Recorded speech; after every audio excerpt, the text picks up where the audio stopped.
Hammaga salom. Bizning bugungi mehmonimiz Real Nice UPG. Ular ovozli xabar orqali javob bera olmaganliklari sababli ular yozma tarzda javob berdi.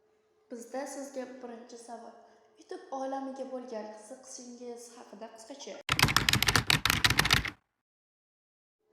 Bizda keyingi savol, nimaga aynan Real Nice UPG nikini tanlagansiz?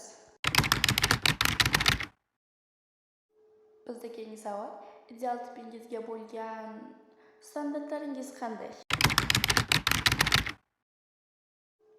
Bizda oxirgi savol, qaysi daromad rol ijro qilishni xohlaysiz va nega? Barchaga e'tiboringiz uchun rahmat. Splash Spotlight YouTube kanali bo'ldi hamda muxbirimiz Nik Minji. Real Nice UPG o'z vaqtingizni ayamaganingiz uchun sizga ham rahmat. Agarda siz ham intervyu bermoqchi bo'lsangiz, aynan mana shu Telegram linkimizga yozishingiz mumkin. E'tiboringiz uchun rahmat.